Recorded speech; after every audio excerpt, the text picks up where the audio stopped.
After getting smashed back to Solm by Lucina, we have our long overdue audience with Queen Sephoria, who's just as easygoing as her son.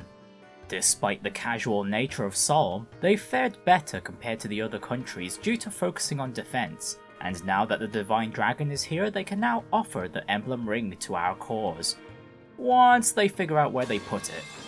Eventually Sephoria returns, remembering that the Crown Princess Tamara has it, and so Fogado takes the lead to our next destination. We then get to see said Crown Princess on a camping trip with her two retainers, singing about meat, meat and more meat, which Alir's group also hears from a distance, until a pair of bandits casually stroll up to ruin the fun, and they've brought their lackeys and corrupted to the party too.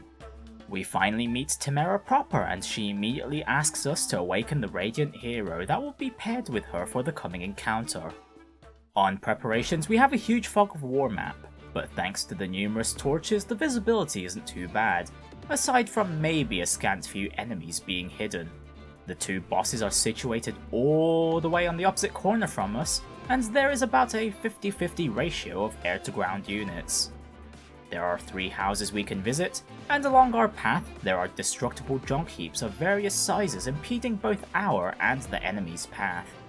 Due to the numerous flyers, I swap out Alfred for Fogado and give him the Alphonse S Bond Ring, as well as my second longbow that had been collecting dust in Etier's hands.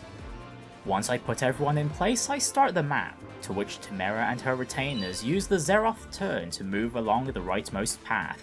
Then we finally have our goal of defeating the bandit bosses Techi and Tochi. Beginning turn 1, I have the Wolf Knight Merrin break the bandit near her, and then finish it off with the Berserker Panette.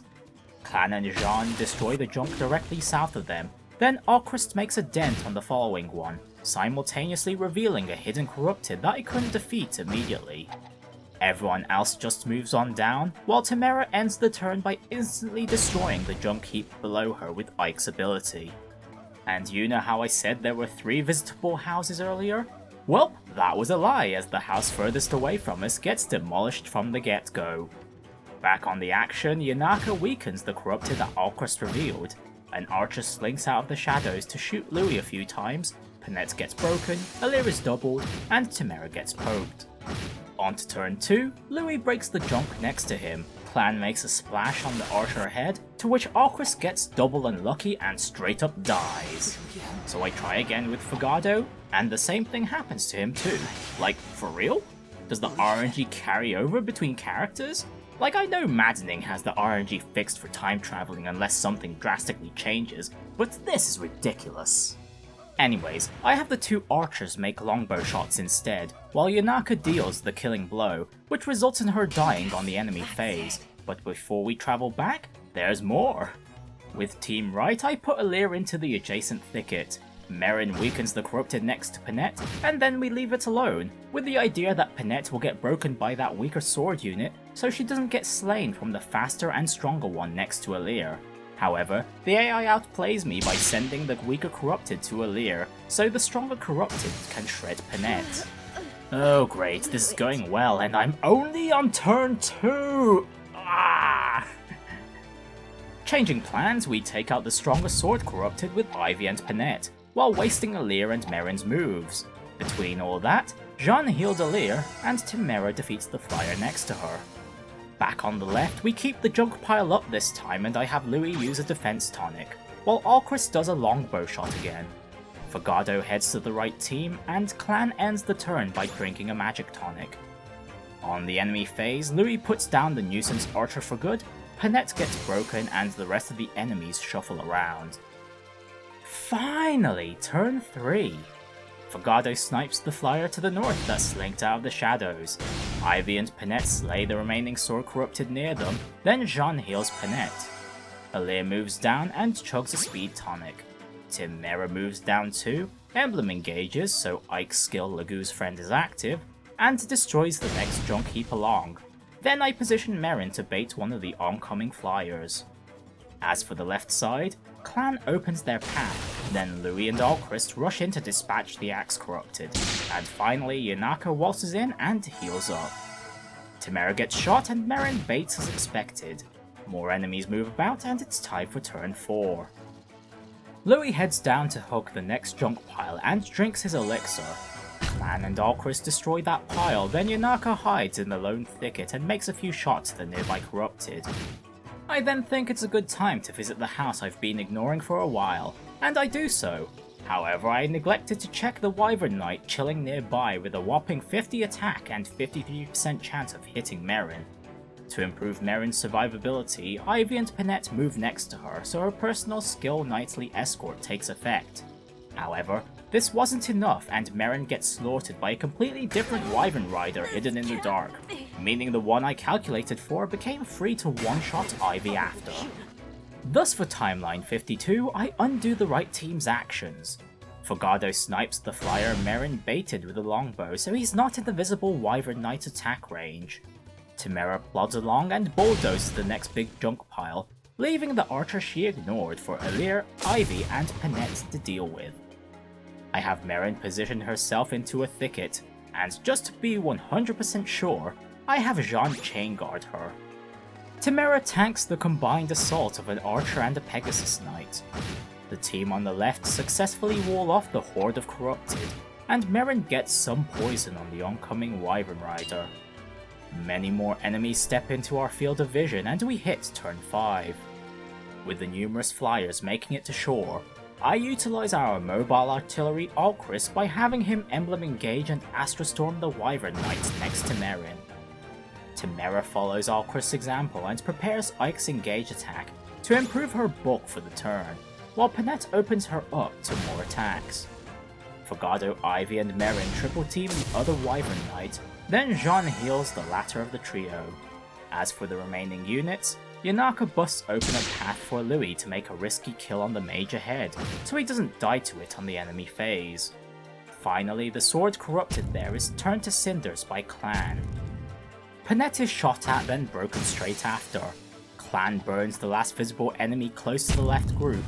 Fogado makes a clean dodge, and finally, Alir takes out a Pegasus Knight that was supposed to be food for Ike's engage attack. Speaking of which, Tamara starts turn 6 by unleashing Great Ether, severely harming the Pegasus Knight right next to her and healing herself for 7 HP. Fogado cleans up the last enemy in our rear, allowing Merrin to safely visit the nearby house and receive a Seraph robe. Panette takes down the flyer wounded by Great Ether, Alir smacks the nearby archer, Jean heals up Tamara before the latter takes a stab at the archer too, and a bandit is revealed that's 2 turns away from destroying the last house. So I have everyone else rush down, with Alchris using core doubles. The archer returns the favour to Tamara by making some hefty pokes. A flyer surprises Merrin, though thankfully it isn't one of the deadly Wyvern Knights so she's able to survive. The bandit near the house is now 2 tiles away, but Alchris, Tamara and Louis stop them near the beginning of turn 7. Yunaka, Panette and Alir eliminate the other nearby bandit, and Clan cleans up the last archer. Fogado shoots down the flyer that surprised Merrin, and everyone else plays catch up with our vanguard. More flyers approach from the waters, some wolf knights start threatening us, and then turn 8 begins.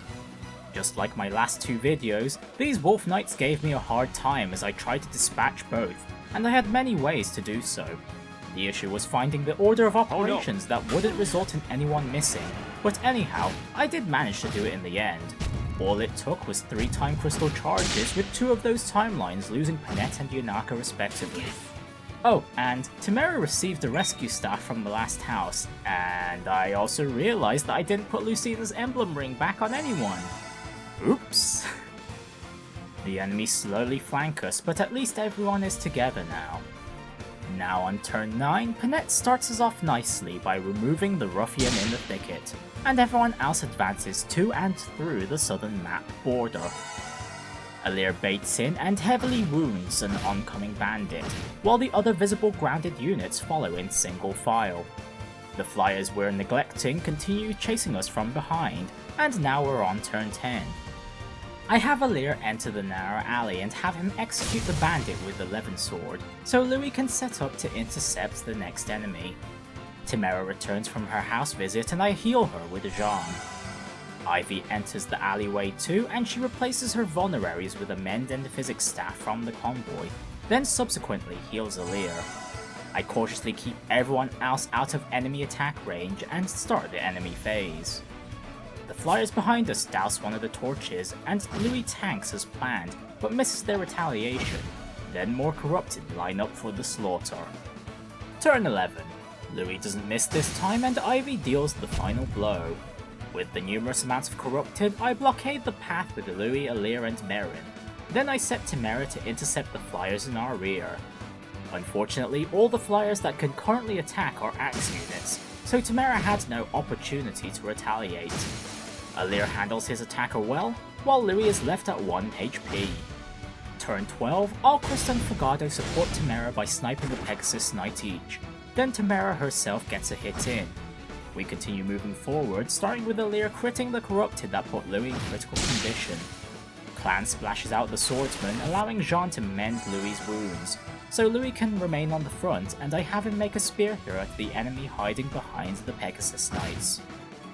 Finally, the turn ends once Merrin and Ivy double team on the flyer next to Louis. Fogado gets attacked twice, but he's able to shoot down one of the aggressors. Louis makes a magnificent leap and defeats the corrupted he speared, though their friend follows up and smashes back Louis. Alchrist gets hit too, then we see the bandit bosses approaching us.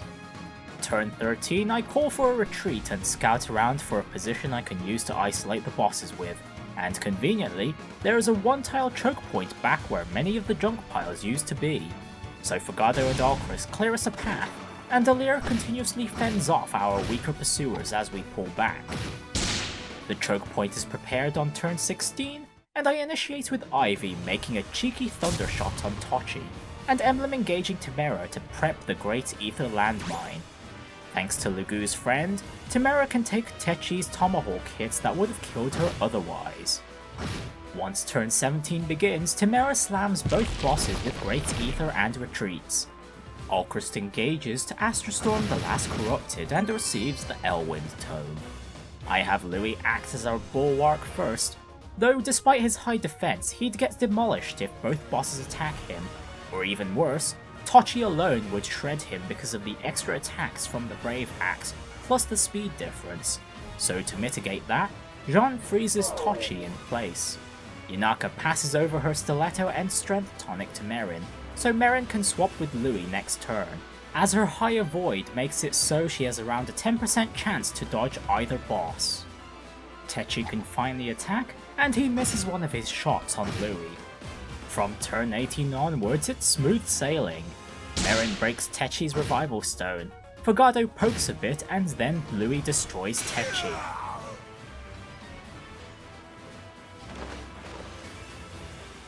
Wasn't much of a big brother, was I? Merrin takes a hit from Tochi and retaliates with a second crit in a row. For turn 19, we pulled back a tile more so we can bombard Tochi with more indirect attacks. Finally, after 20 grueling turns, I have Merrin give Tochi one last stack of poison, as well as break the revival stone. We then alternate between shooting lightning, arrows, and a dagger, until Merrin ends the map on the enemy phase.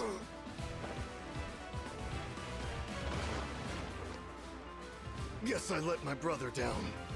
Again.